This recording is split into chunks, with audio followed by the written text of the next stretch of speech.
Connect more and more to Swamiji. See, just the darshan we all had received. It's so powerful. The initiation was so powerful. All of you will be able to see how the power manifestation happens. I request everyone, please sit and do the scanning. Who all are doing the scanning? Can each of you post who all are already doing with your partners? Please post.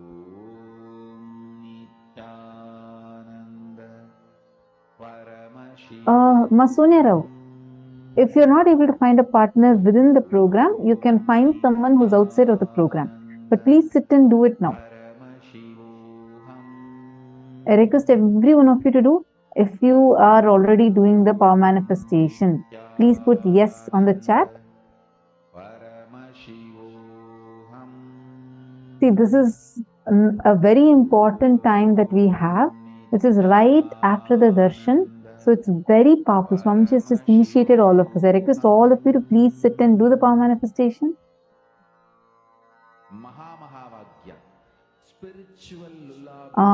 Yes, Sanjay Oriya, you can cover fully. You can just make a small rectangle also. Like just one small rectangle filled with the Aushada. That is where you will see. Completed. Adam Sharmaya, that's wonderful. So, were you able to manifest? Wake up song for Paramashivam. And keep doing more rounds. Wake up in you. Who all were able to manifest? Just remember this one powerful cognition. This Maha. All the serving epita Yajaman, serving epita Kartas, I request all of you to do it. This is spiritual lullaby for Samadhi and Suprabhatam. Wake up song for Paramashiva in me. For Paramashiva to manifest.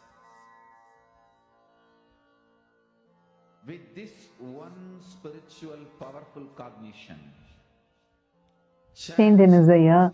See, this is not, I read your message, you posted saying that Nirvikalpa Samadhi needs to happen in me first, only then that can manifest. Don't worry, listen. Who's manifesting? Are you the one who's manifesting?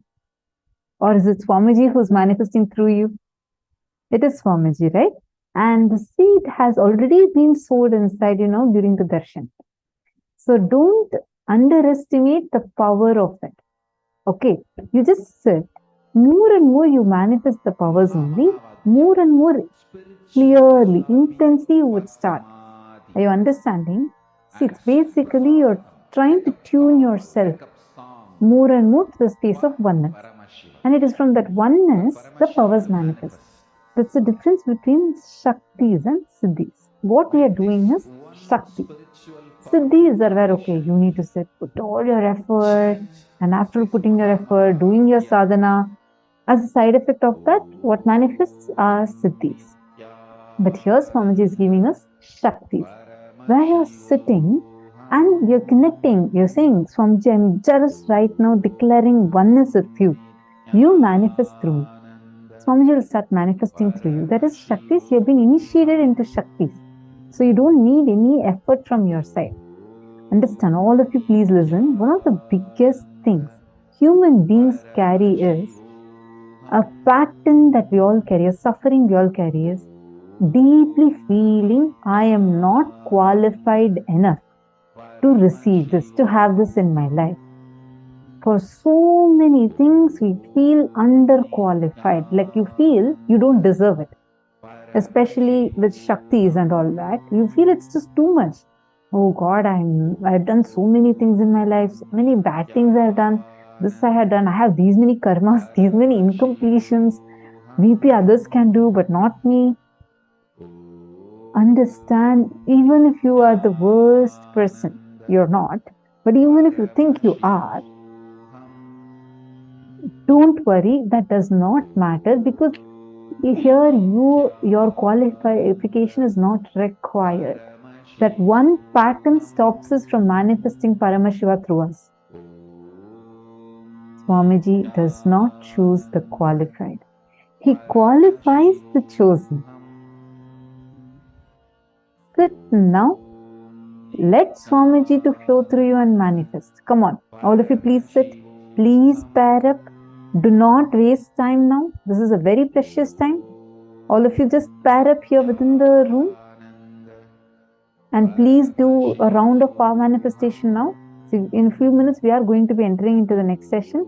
But please do not stop your power manifestation. I request you all to please continue the power manifestation even when we enter into the next session.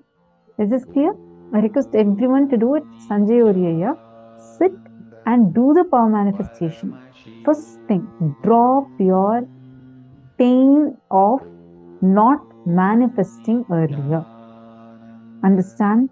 Will arrogance says, I want to sit now. If I manifest now, then I manifest. If not, this will not work for me. Will persistence says, I decide to sit till I manifest. Switch to will persistence, you'll definitely be able to manifest.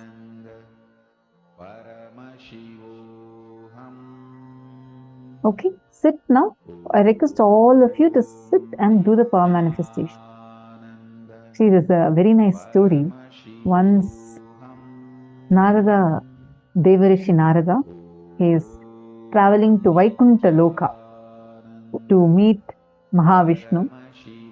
And on the way, as he is passing by, he notices Sadhu sitting and meditating on Narayana, Parandama, Mahavishnu under a tree. So as he passes, this Sadhu immediately sees Narada is going, and he goes and prays to him. Narada, are you going to be meeting Mahavishnu? And he says, yes, I'm going to be meeting Mahavishnu. And so the Sadhu says, can you do a small favor for me? Look, I have been meditating. Last 10 years I have been meditating. And I really want to have his darshan. Please can you ask Bhagavan when I can have the darshan of Mahavishnu? When I can have his darshan? Narada smiles and says, okay, I'll go ask and I'll come and tell you. He says so, and he starts continuing to walk. And then in some more distance, there's one more guy.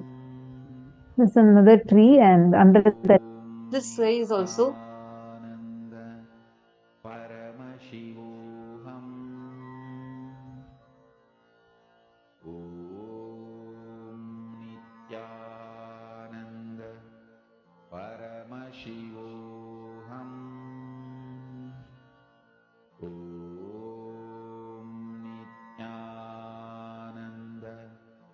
Paramashivoham. Om Nithyananda. Paramashivoham. Om Nithyananda. Paramashivoham. Om Nithyananda. Paramashivoham.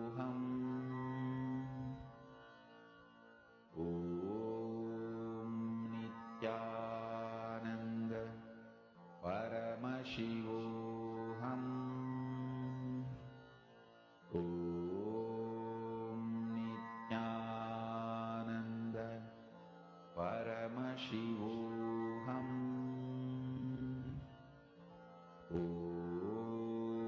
Nithyananda.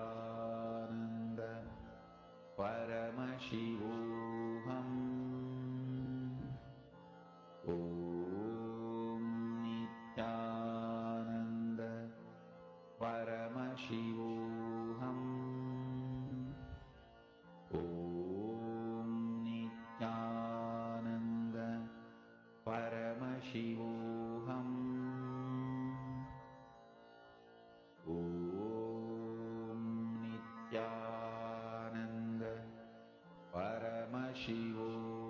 Nityananda. I'm so sorry. I hope now all of you are able to hear me clearly. I think I got cut off in between.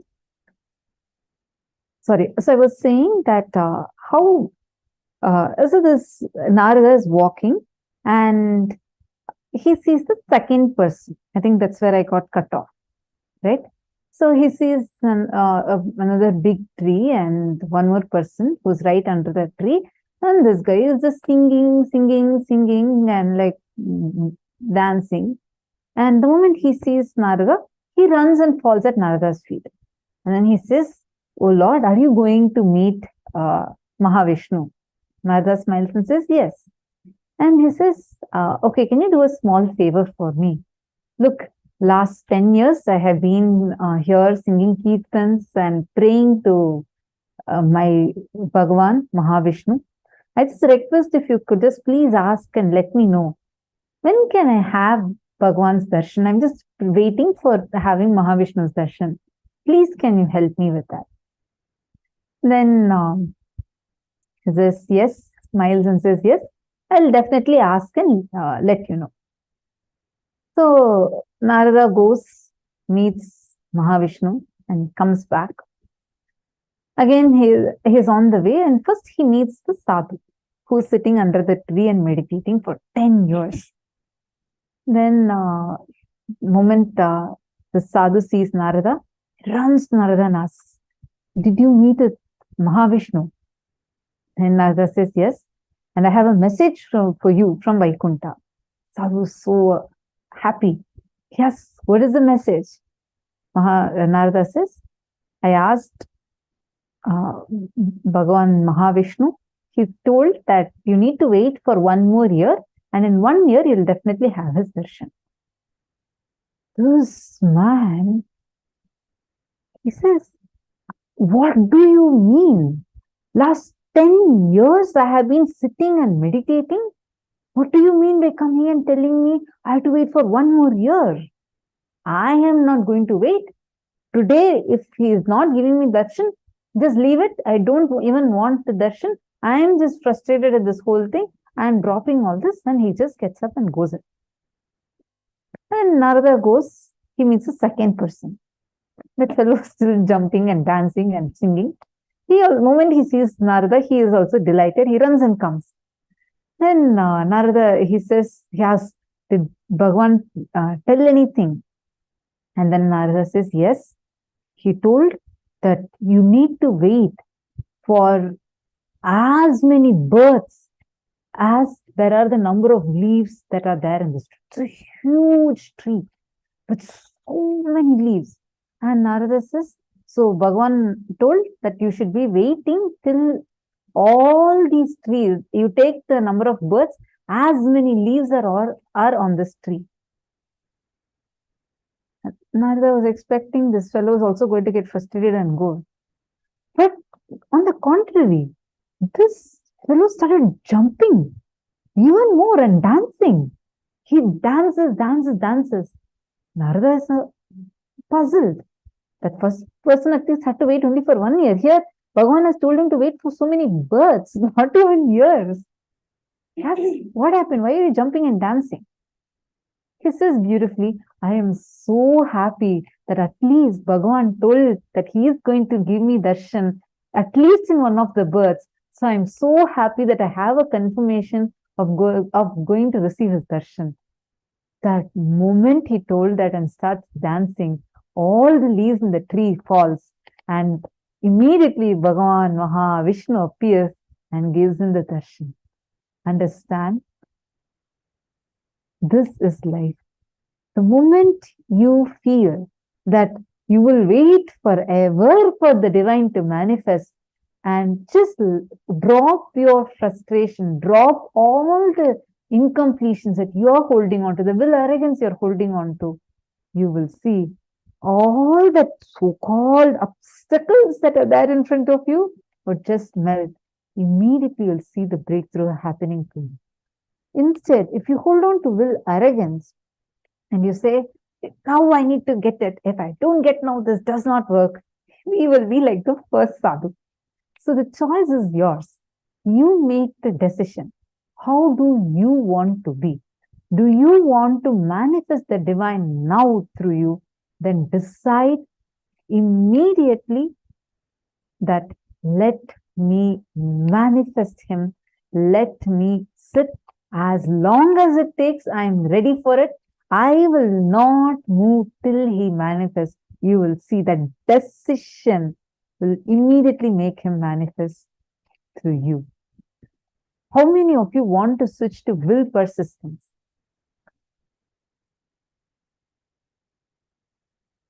Just choose from now to sit in that will persistence and do the power manifestation.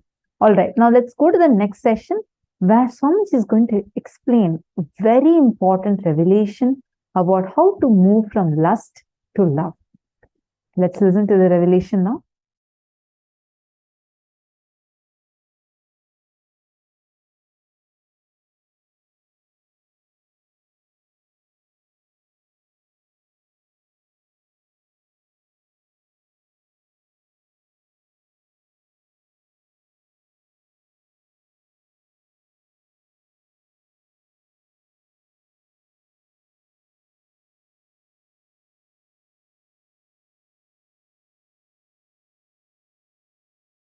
Shallow breath is lust, deep breath is love. That's it.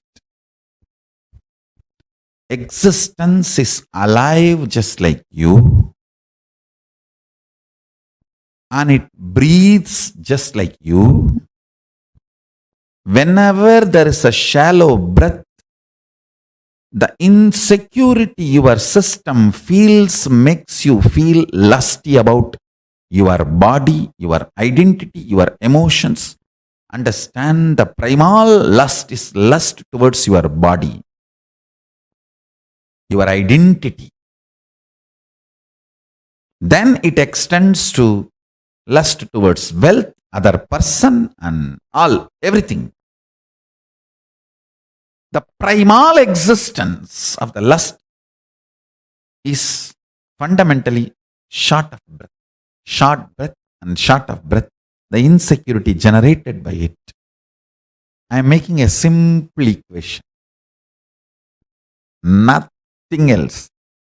Deep breathing, long breathing will create such space in you.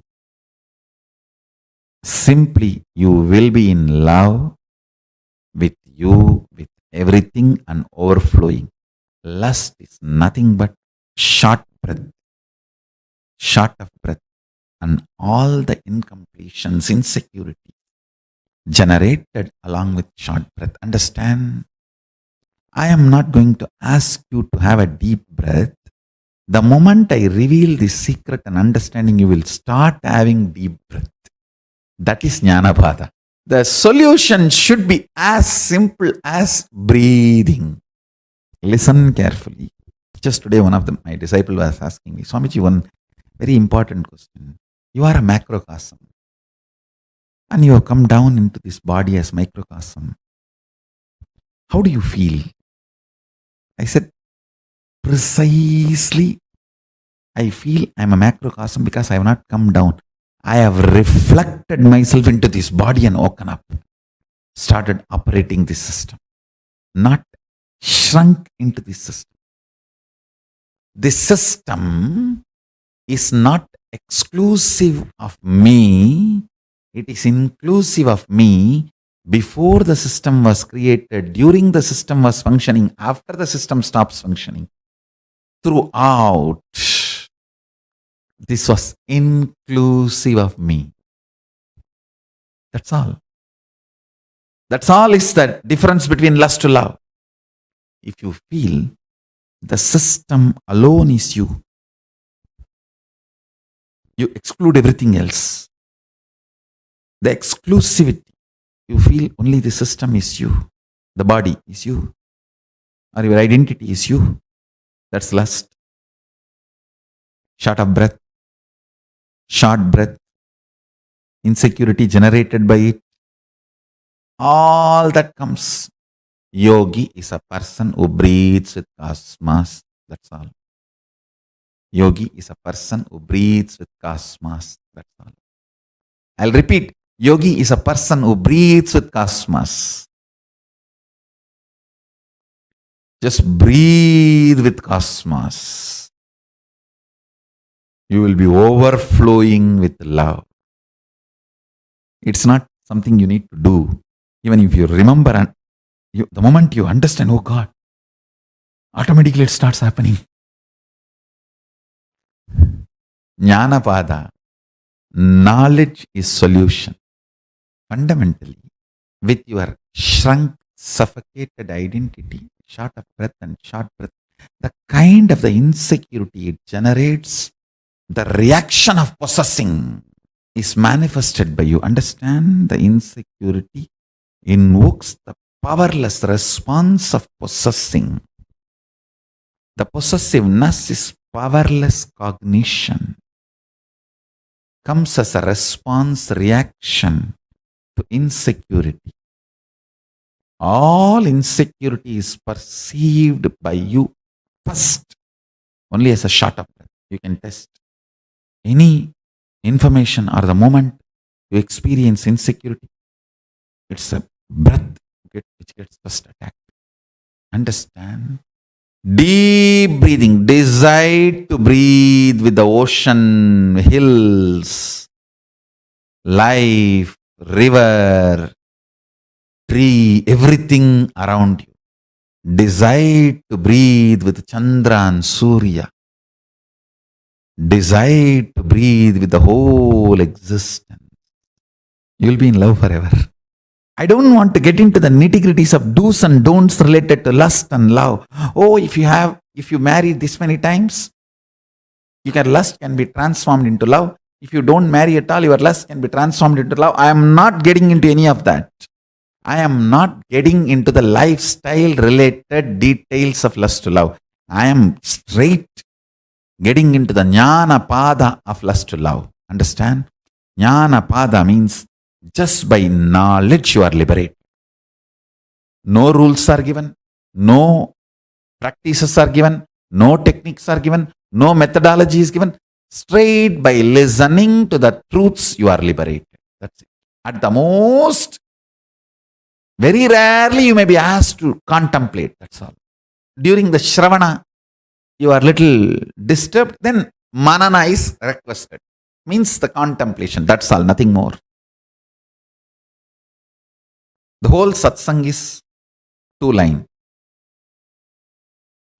Short breath is lust. Deep breath, long breathing is love. That's all.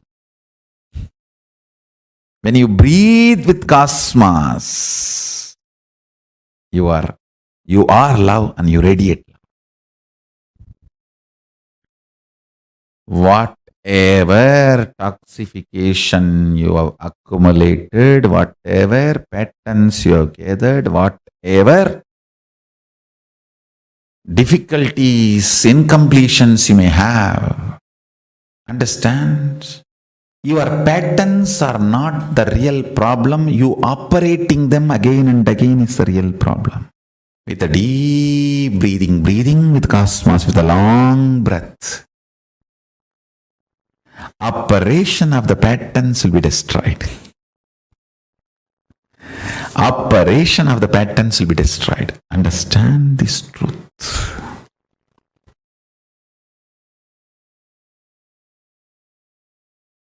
This first statement I am making, your life has nothing to do with what you do, and it is all about how you experience your consciousness. Second statement I am making, life has nothing to do, life is everything about what you are contributing to others, not about what you feel about yourself. Both looks very contradicting or paradox. If you understand in both words, in both statements, I mean different truths, different level truths. First statement, when I say you, I mean different. Second statement, when I say you, I mean different. First statement, when I say about you, I am talking about consciousness. Second statement, when I am saying about you, it's about that selfish, too much of me. That powerlessness, weak selfishness.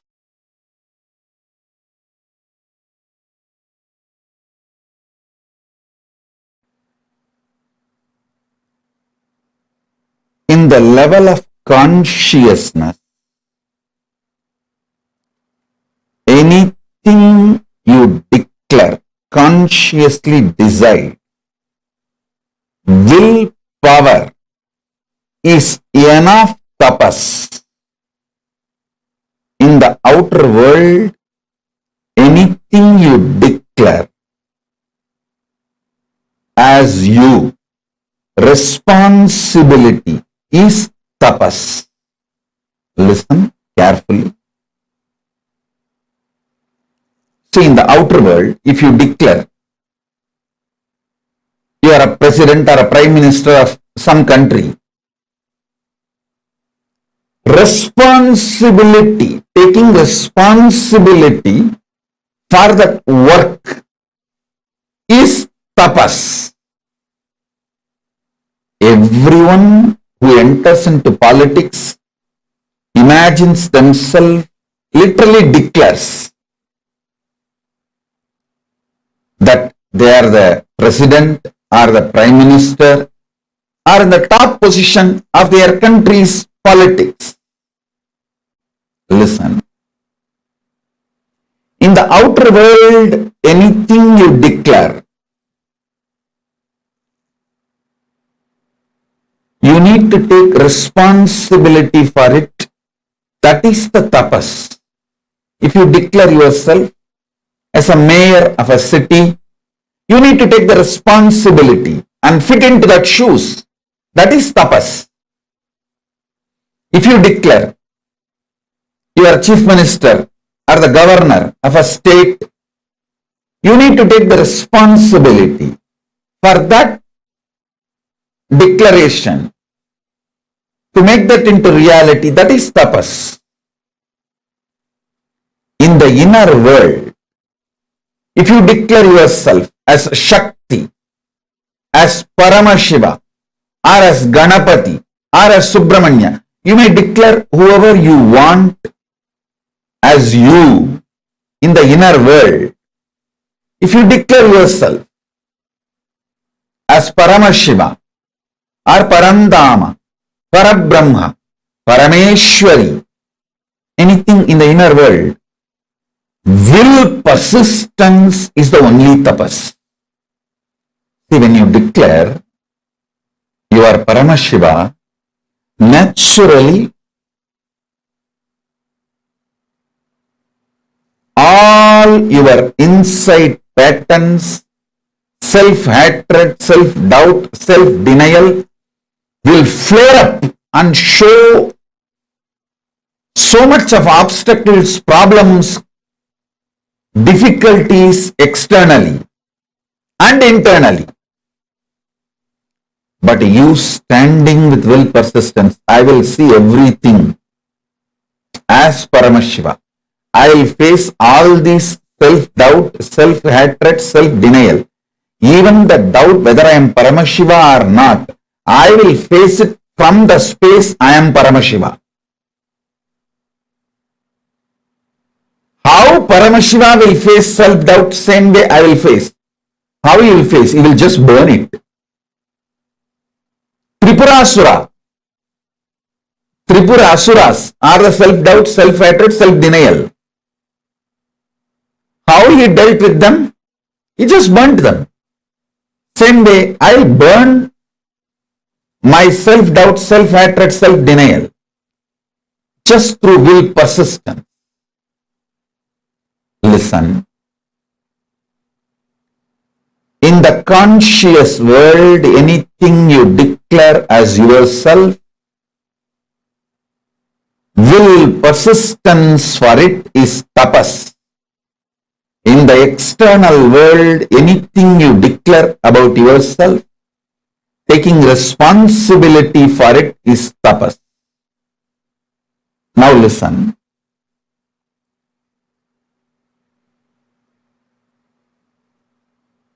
Ardhanarishwara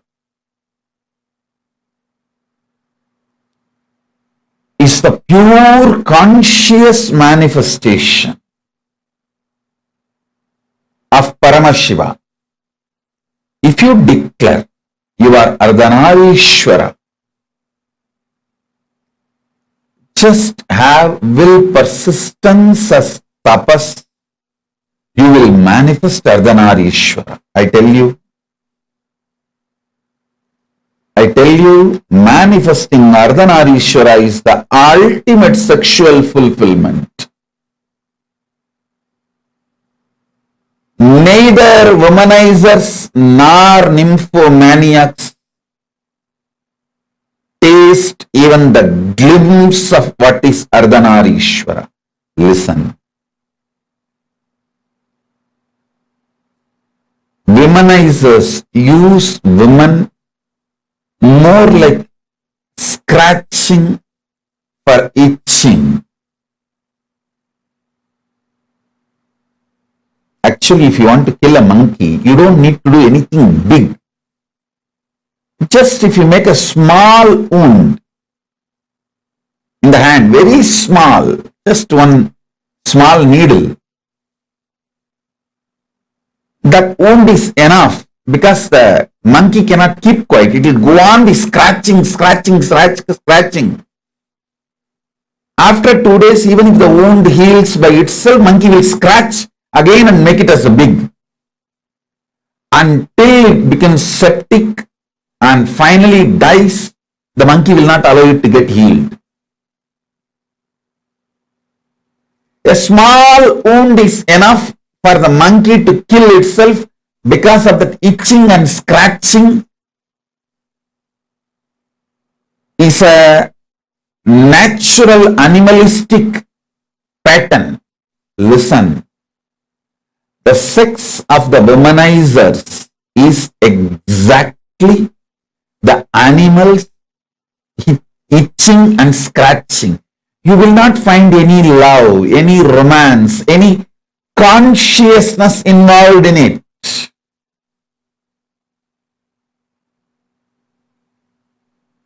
If an act sex can be fulfilling, then prostitutes must have been enlightened long before. Listen, sex does not originate from the physical world or action. It originates from conscious world, being. I tell you, yesterday itself I was telling, even an ordinary act like a smelling or eating starts manifesting from the foundation called love for the existence. I tell you, people who carry love in their consciousness will never become obese. Don't try to come and tell me, oh, I have seen many obese people who are very loving. Maybe their behavior, external behavior may be very loving or matching with people who do acts out of love. The inner space in consciousness, what I call as love, is a overflowing quality towards everything. It's like a, see, if you are alive, you will think, you will breathe, you will smell, you will digest, your blood will be circulating, everything will be happening. Same way, if you are loving, it will be towards everything. It is the quality of consciousness, not the quality of the external habit or attitude or actions. Listen, love is not defined by your external actions. Love is defined by the very existence or the quality of your consciousness. Even if Paramashiva does samhara, means destruction of this universe, I will not call he is angry or he is violent or he is bad. He does even samhara out of his love. I tell you, consciousness expanding itself to celebrate its oneness is love. See, consciousness goes towards the food to make the food as part of itself or for it to become the part of the food. Consciousness goes towards anything only to make oneness happen. I tell you,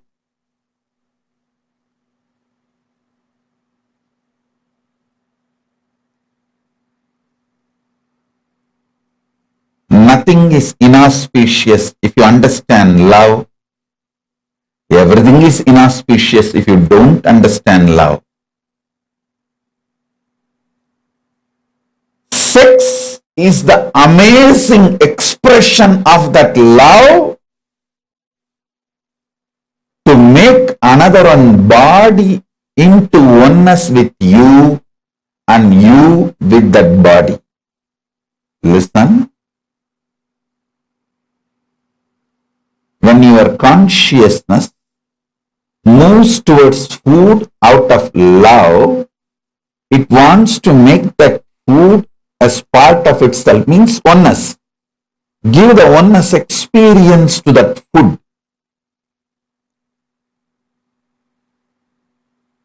If the same consciousness without love moves towards the food, it wants to grab that food and destroy it and manipulate it and exploit it.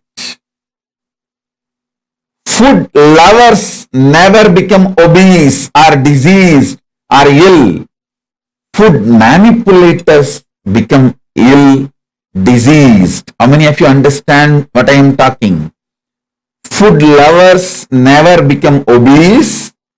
Food lovers never get disease.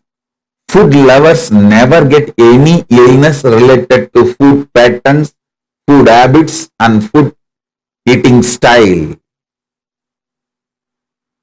It is food manipulators. People who rape food. Understand this word.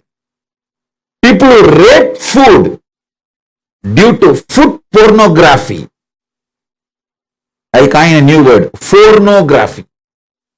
What is food pornography? Too much of advertisement about the food using colors and arrangements.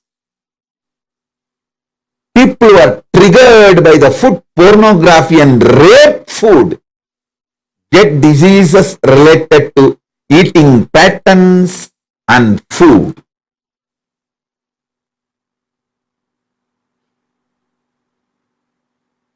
All of you,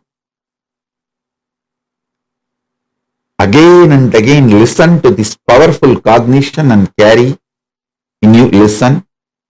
Once you align your food pattern, your sex pattern will be easily aligned and your life will be just celebration. Your life will be just celebration.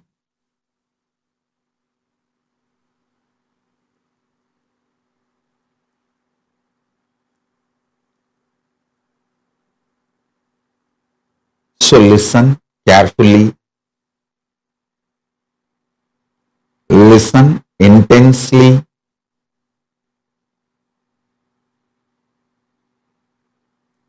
digest this truth. You loving food is not wrong. You manipulating food and raping the food is wrong. Understand?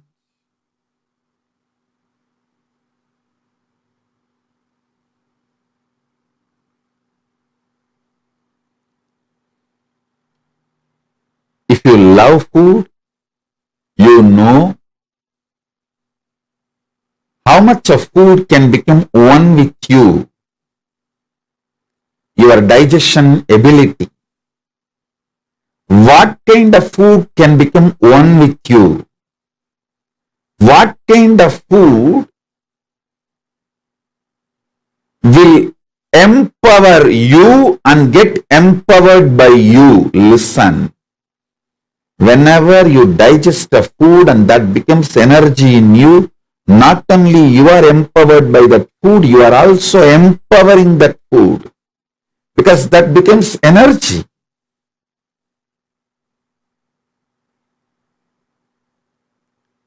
Whenever there is a problem due to food inside you,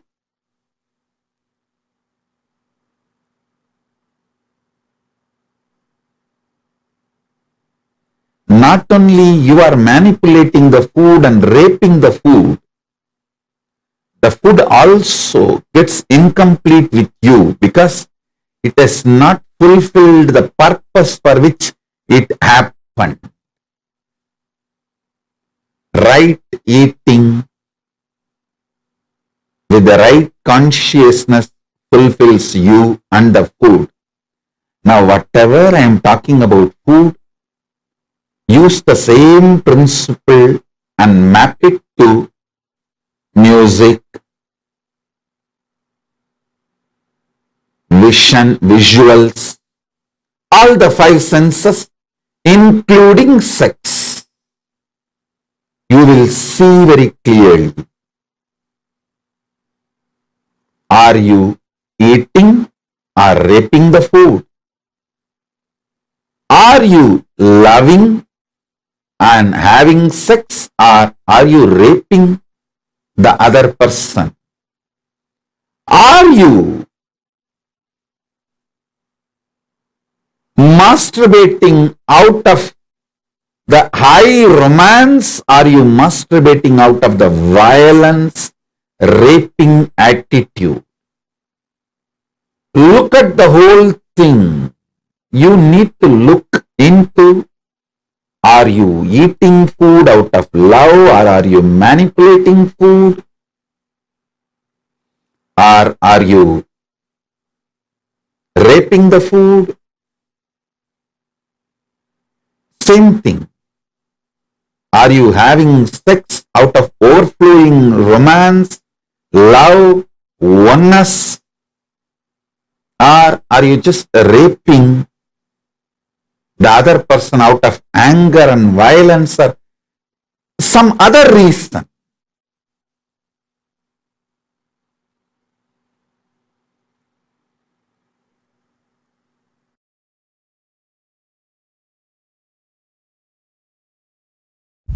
Understand? Sexual act, a man first feels physiologically pressured by the hormones. So physiology sends the signals to body, physical structure. So it starts responding, but psychology is not having enough life positive affirmation to be active. It does not have enough love. It only feels the pressure of physiology and physical components. So it is waiting to take revenge on the physiology and physical component the moment act is over. The moment act is over, psychology just takes over.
building you, manifesting you, like how from mud the pot is made, same way. I'll teach you the science of using consciousness and manifest your life. Simple 3 instruction. Listen. I'll explain the logic, science behind the instructions next. First listen. The root chakra, Mooladhara, the lust centric, lust energy centric chakra. Second, Swatisthana, the spleen chakra, fear centric. Third, Manipuraga, navel chakra, food and ori-centric. Now, listen intensely.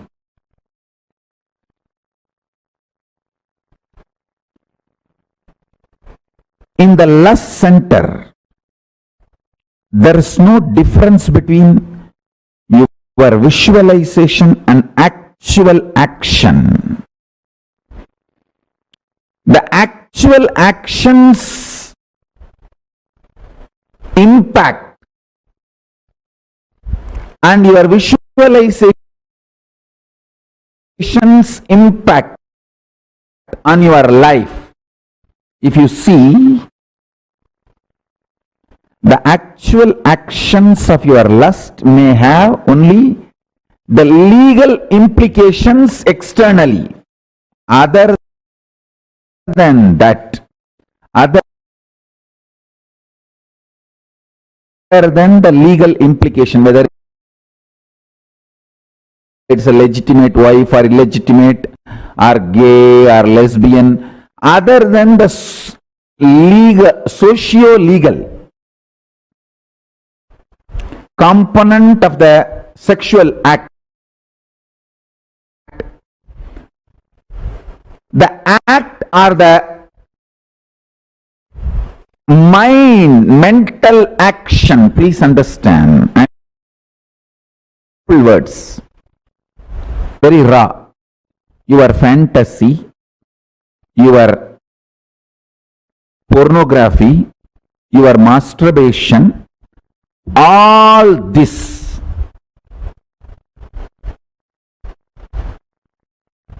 and actual sexual act,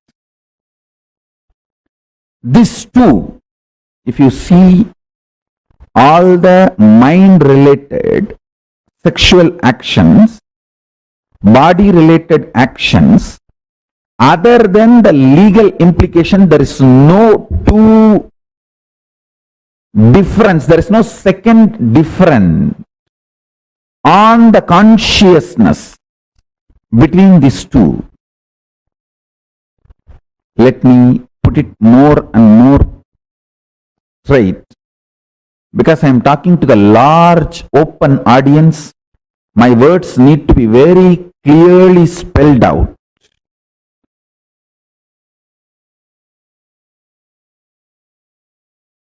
That is why step by step I am spelling it out and using long sentences. Listen.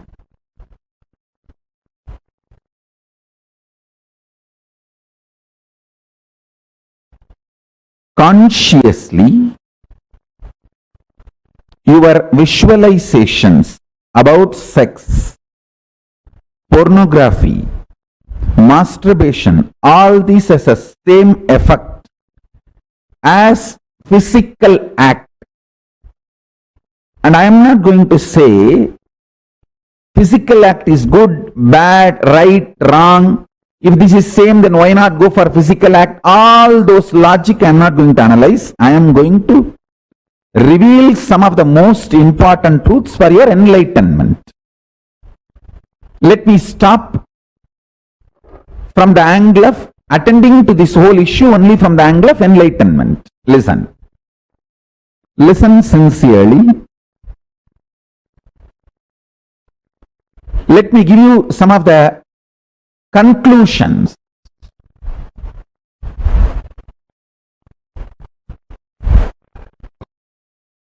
Let me give you some of the conclusions so you will understand the logic. First,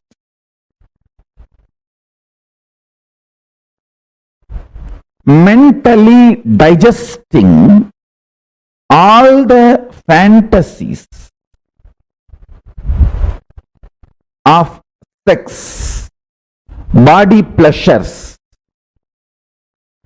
completes your being, liberates you from undersexed or oversexed bondage ideas. Man or woman, person, who always equates sexual pleasure to the sexual act, feels either undersexed or oversexed, feels all the time others are oversexed and they are undersexed. Too much of complicated relationship with sex leads to complicated relationship with the body, leads to complicated, very frustrated relationship with the thinking itself. Please understand, this is too important thing you need to know.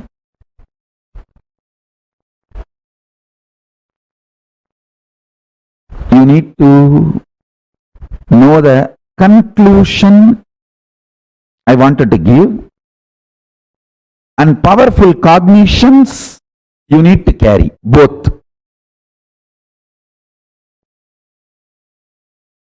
The conclusion I wanted to give, listen carefully. Your conscious expression, manifestation of lust, sex, sexual acts, fantasies, pornographic manifestations, your wild perversions, everything.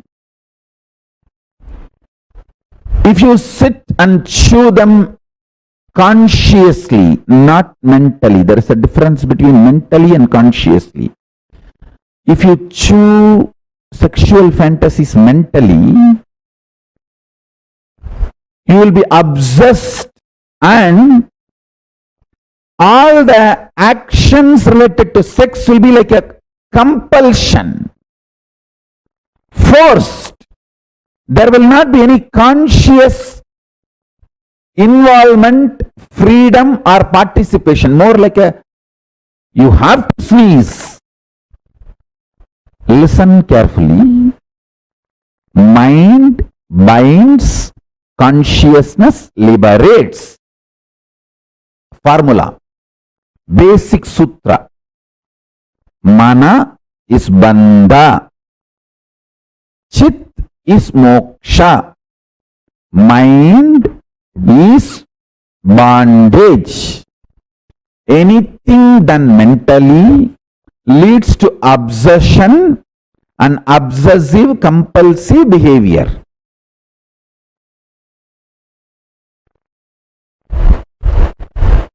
Consciously, when you engage with your fantasies, desires, sex related right, wrong, good, bad, socially accepted, legitimate or perversion, anything. If you can consciously use your visualization and get involved, you will be liberated without need for the physical act, from the feeling of undersexed or oversexed, denied or exploited, all the incompletions, frustrations related to sex. All human beings feel, whether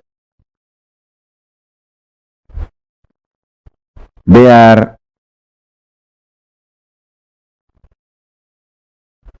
having legitimate marriage relationship or outside marriage relationships, whatever may be, irrespective of age, gender, orientations, choices, everybody feels either undersexed or oversexed, either deprived or exploited. It's like a cycle.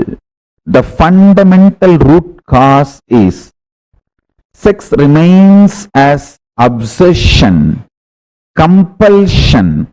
The act does not have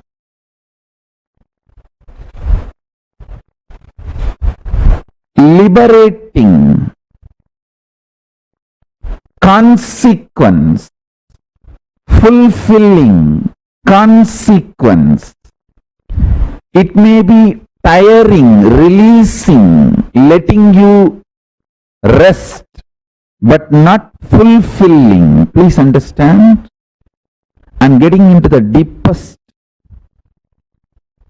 important formula for power manifestation.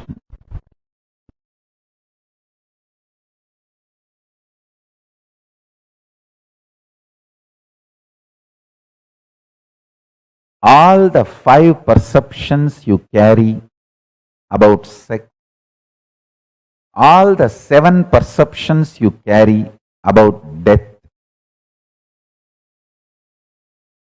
I will explain all these 5, 7, everything. Why I am saying 5, because the Muladhara has a 4 petal and center core. That's why 5. Muladhara is the chakra, the sex chakra. Swadhisthana carries 7. It's actually the 7 perceptions of death. 5 perceptions of sex, 7 perceptions of death. All these 11 perceptions of love, all this is absolute delusion. Please understand. It is not, I am not even saying it is false or lie. If I say it is false, you will try to argue with me. Oh, you don't know, Swamiji. I am really undersexed. It is a truth. It's not false. It is based on the facts. Hey, listen. Anything I say, true or false, you will start arguing. It is not lie, it is this, it is that, all that I am telling you. This very fundamental foundation perception is delusion, I tell you.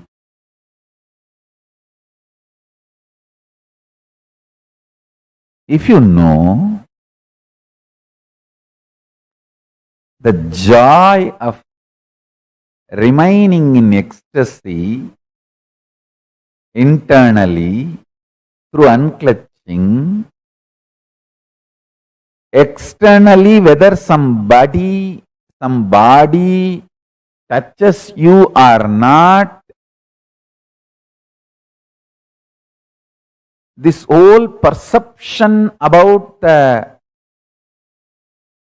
sexual activity and the sex gender identity, the whole thing is delusion, I tell you. Even if you struggle unclutching, try for half an hour. Your internal hormones, chemicals, as I was describing the other day, chemistry of your biology is mind. the chemistry of your biology will be aligned to the alchemistry of Paramashiva through unclutching. Unclutching is the best catalyst agent to make the chemistry of your biology aligned to the alchemistry of Paramashiva.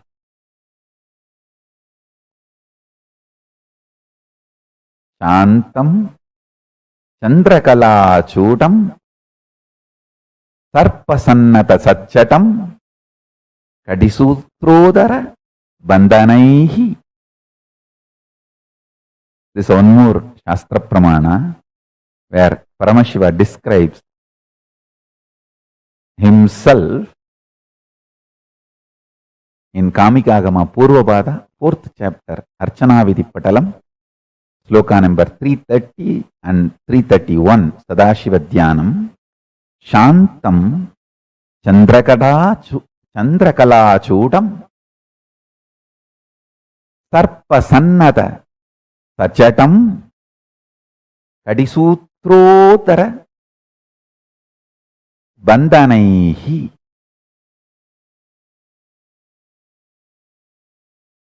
I'll read out the translation. Satchatam means Paramashiva as Chatas. Udarabandham. Udarabandhanam means the ornament tied on the abdomen stomach, means the abdomen of Paramashiva is tied, not having belly. Paramashiva is having a controlled, strong stomach.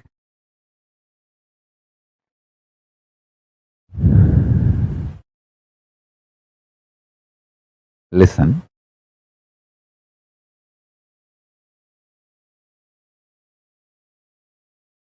Whatever I am trying to convey today through this satsang,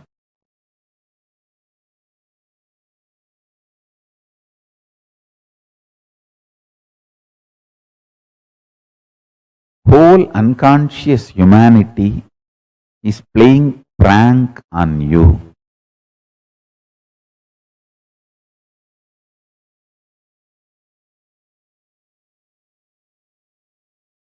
Don't get pranked.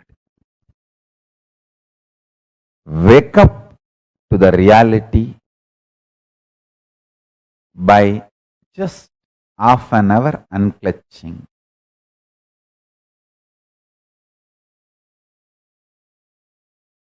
Half an hour. Attempting to unclutch is also okay. I am not even saying you should master unclutching. Attempting to unclutching is also okay.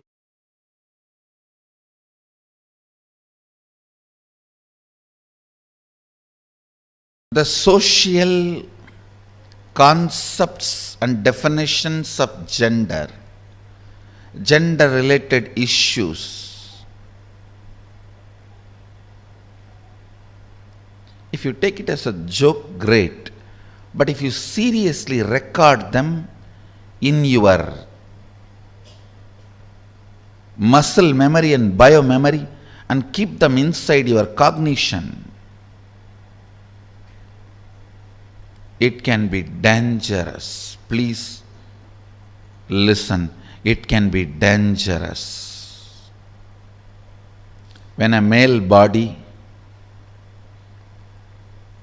made to believe certain concepts of masculine, certain concepts of being a male by the society, the kind of a tension that muscle memory, biomemory goes through, the kind of a suppression it goes through, the kind of expectation it has about the other gender, the kind of incompletion it suffers and craves for the suppressed part,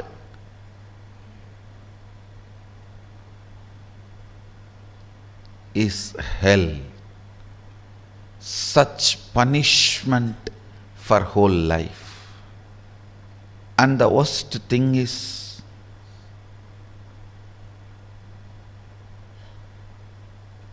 whatever you suppressed in you, declaring yourself as the male and avoiding anything other than so-called male, you will be searching for it in some other muscles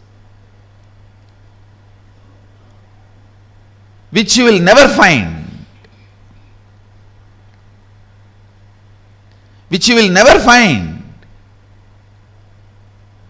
And this seeking goes on, tortures the person who is living with you, who has committed their life to you. It is like you torture the other person. The other person, she has her own suppressions. She is also product of the society, unenlightened resources. She has suppressed tons of things in the name of she being a female. So all that she is searching in your muscles.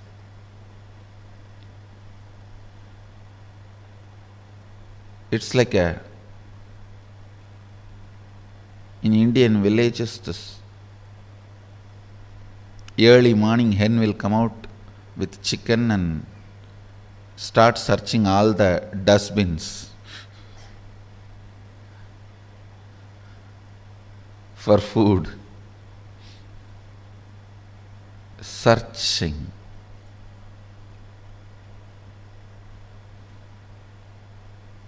Searching in others for the suppressed component in your muscle. Searching in others for the suppressed component in your muscle.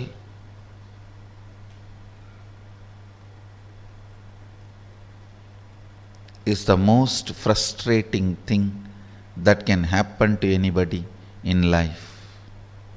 Even if you are a potato couch, because you did trial and error on yourself,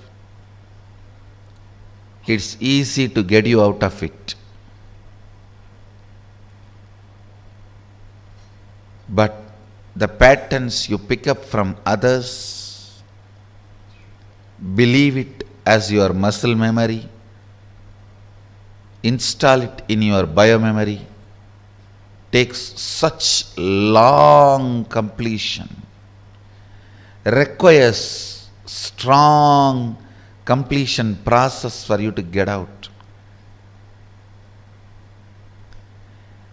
Again and again it triggers violence, dissatisfaction, incompletion, resistance, a wrong principles of sex. Understand this word, wrong principles of sex. Earlier in India, men used to wear only the dhoti and maybe one small angavastram. Slowly, the exposed upper body started getting associated with the idea of sex.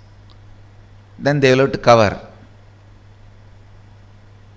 Then now even the exposed shoulders gets associated with the idea of sex. I don't know when the exposed eyes and the nose are going to get associated with the idea of sex. And then you have to wear complete covering.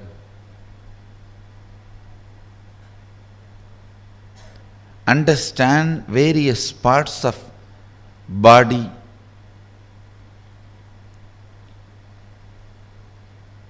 triggering various ideas, concepts, patterns in your system shows how the society is going lower and lower level, and our common agreements are sinking deeper and deeper and stinking. Our common understandings do matter. our common understandings do matter, because knowingly or unknowingly, even if you understand the higher principles, in your day-to-day life you are forced to live the common understandings.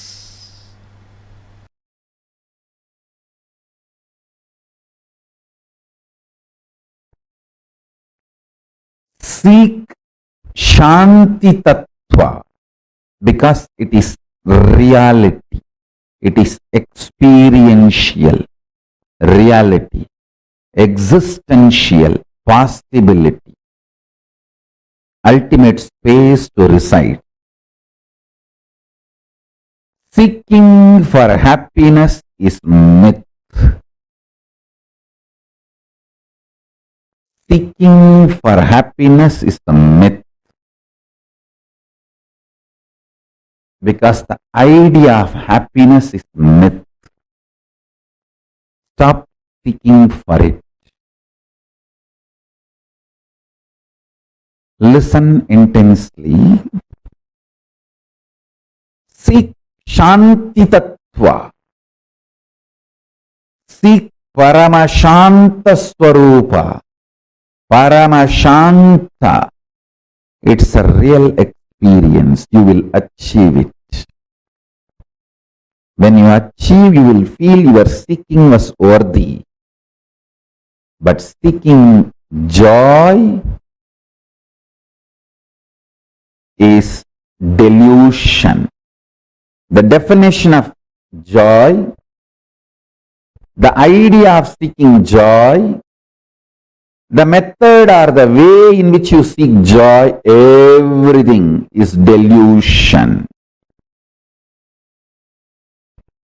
When you start seeking peace, Shanta, your visualization capacity mixes, merges, becomes one with your consciousness. Your consciousness becomes one with Paramashiva's superconsciousness.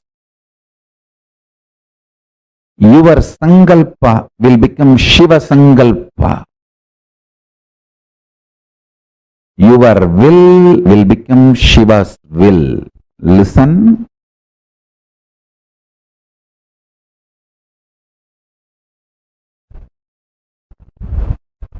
Seeking joy is absolute stupidity,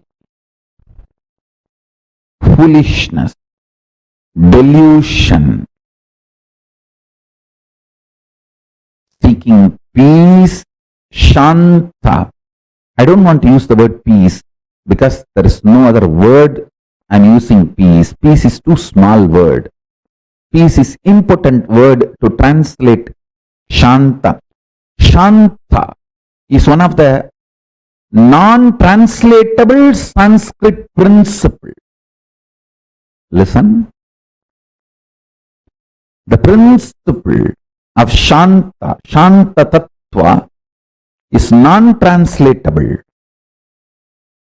So understand the definition I am giving. Alive, vibrant, core, which does not get shaken by big bangs and black holes, but remains as active component and independent intelligent of the existence is Shanti Tattva. Peace is too small word because no other English word exists. I am using the word peace for Shanti. Otherwise, I am not okay with you chanting Om peace, Om peace, Om peace after every Upanishad verse instead of Om Shanti, Shanti, Shanti.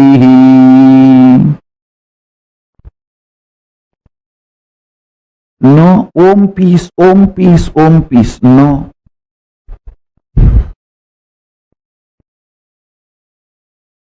You should know it is non-translatable. But because there is no other way, I am using the word peace. Listen. Listen carefully.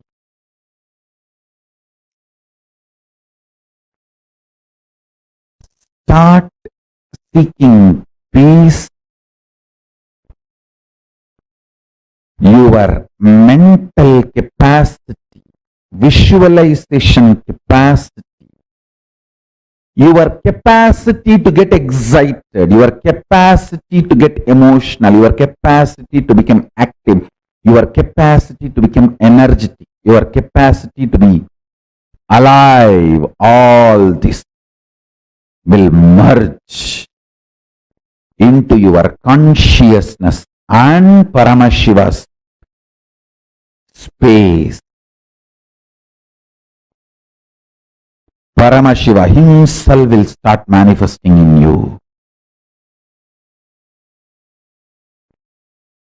Seeking joy will make you more and more grasp. It will bring you down from consciousness to emotional, emotional to mental, mental to physical grasp. Start seeking peace, you will move from grasp, physical to mental, from mental to emotional, from emotional to visualization space, and from there you will move to consciousness and to superconsciousness itself. If you start seeking peace, you will get intensely involved in your sex-related fantasies, visualizations, perversions, and you will master it. You will get involved with your fears, fear patterns, the ideas, thought currents which gives you nervous breakdown, mental breakdown. You will master it.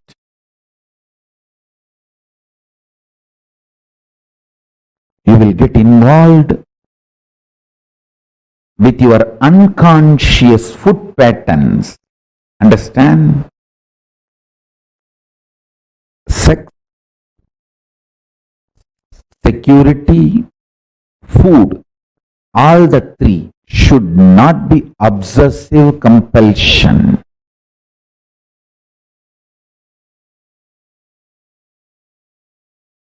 When these three are obsessive compulsion, you are a slave.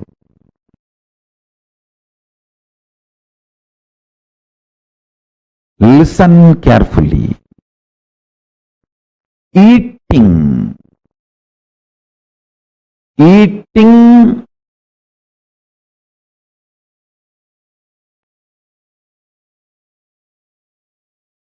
for the sake of joy will create more and more bondage. Eating for the sake of joy will create more and more bondage. Listen. If you start eating to find Shanta inside you, you will find the right food. I tell you.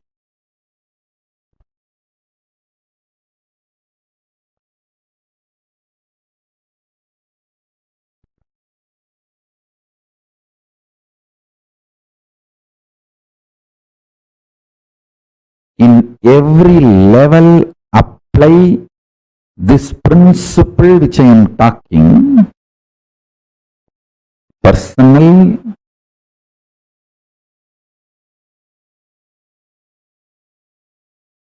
physical, mental, emotional, and interpersonal relationship are social issues. With everything, apply this principle. Listen carefully.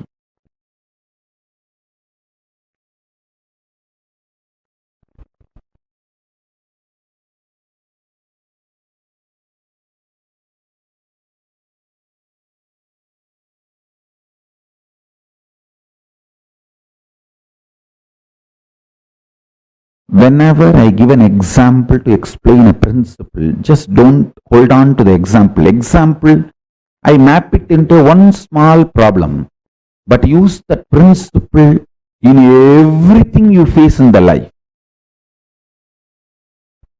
In everything you face in the life. In everything in your life, seek Shanta. You will achieve it. Not joy. People who seek joy feel whole life is a struggle. Life will be struggle as long as you feel you want to get out of it. Now your life is a struggle. At one point, everything will become peaceful. You will be out of it. Everything will be joyful. Listen carefully. People who seek joy feel always life is filled with conflicts. People who seek peace realize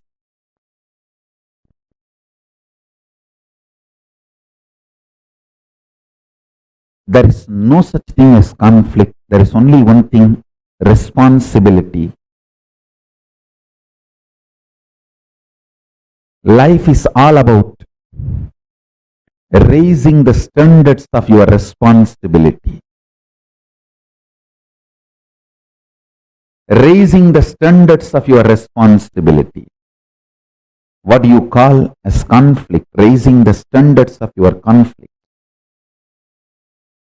Raising the standards of your struggles. Raising the standards of your wars. Don't fight with cheap people. Don't keep your wars cheap. Don't keep your conflicts cheap. Because you don't have confidence on yourself, you are afraid you may be physically broken, mentally broken, psychologically broken, emotionally broken, economically broken, consciously broken. You keep your struggles, wars, conflicts too cheap and low. What I mean by visually getting involved, consciously getting involved with your sexual fantasies, perversions, without the physical act. Consciously getting involved with your insecurity, fear patterns, without physically trying to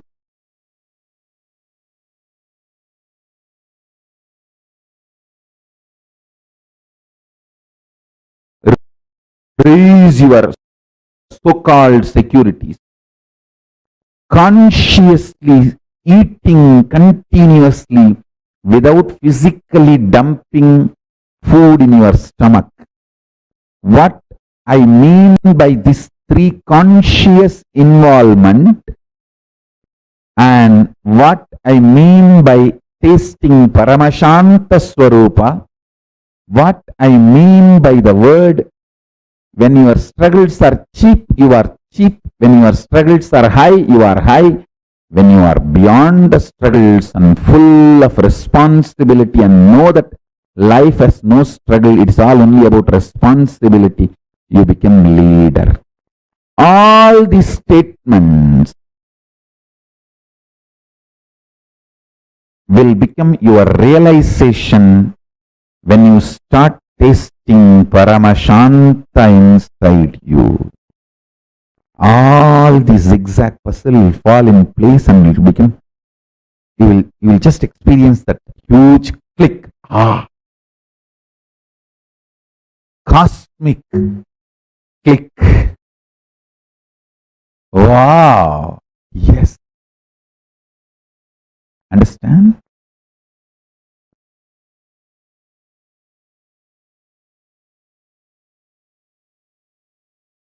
I am not here to teach you. I am here to initiate you. My initiation will teach you.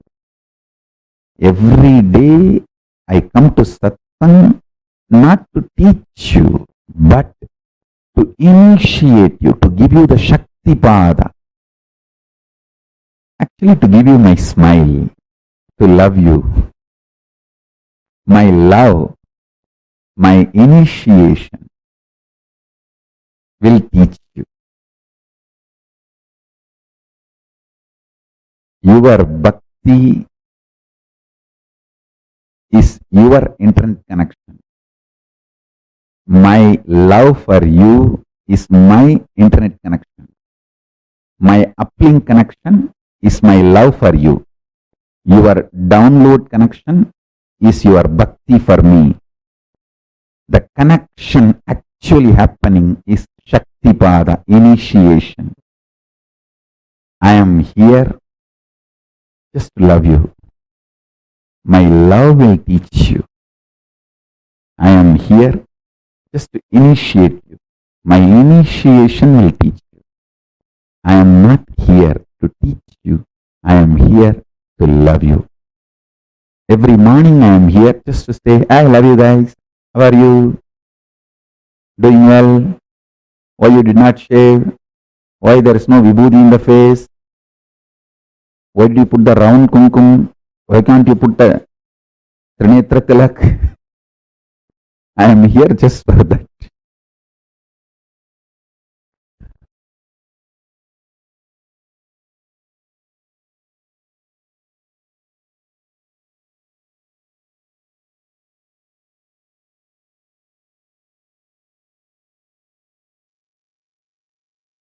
Nithyananda.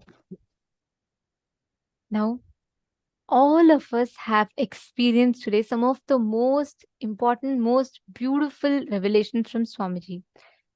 From understanding what is Tantra, understanding our gender, the right diagnosis of gender, completing with all the powerlessness that has been embedded into us by the society, Swamiji has taken us through one of the most important journeys where we are discovering our own gender. And this brings us all to the conclusion of our day today. We are all ending the day 20 of this Paramashivoham, and tomorrow is the last day of the program.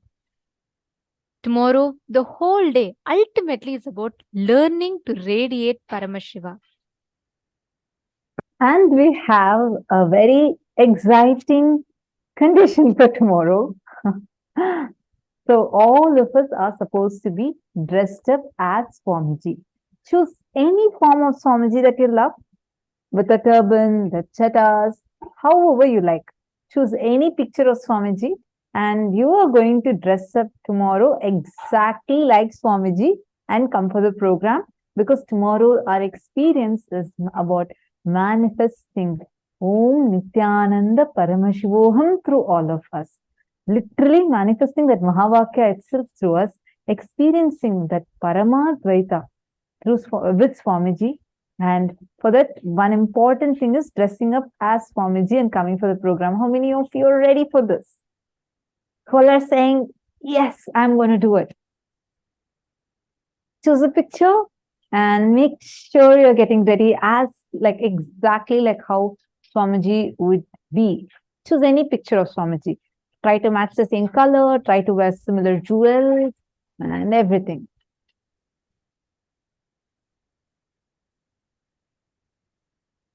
Shri Nitya Krishna Prem has asked a question. What does it mean to let go of the energy of contemplation, not of physical contact, just so understand? Sorry, I'm not really getting your question. Energy of contemplation, I'm not really understanding that. Could you reword it and send it again? And actually, we are too beyond the program time. If I request, if you could please ask the same question tomorrow, definitely we'll answer, and maybe you could just reword it and we'll definitely answer your question.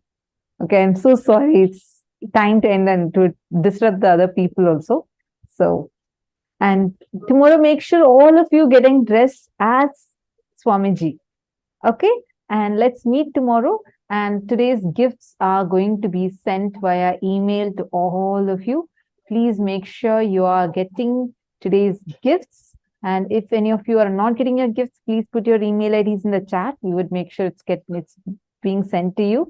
Today, we have a lot of ebooks that Swamiji himself has chosen as gifts for all of you. So get ready to receive it. Now with this, thank you so much for joining. Let's meet again tomorrow, the last day of the program. Let's now offer our gratitude to Swamiji for giving all of us such an amazing experience today. And let's conclude the day with the Purna Mantra. Om Purnamada Purnamidam Purnat Purnamudachyate Purnasya Purnamadaya Purnameva Vasishyate. Om Shanti Shanti Shanti Hari Om Tat Sat Sarvam Bhagavat Shri Nithyananda Paramashiva Paduka Arpanamastu. Om Nithyanandam. Thank you all, Nithyanandam. Nithyanandam.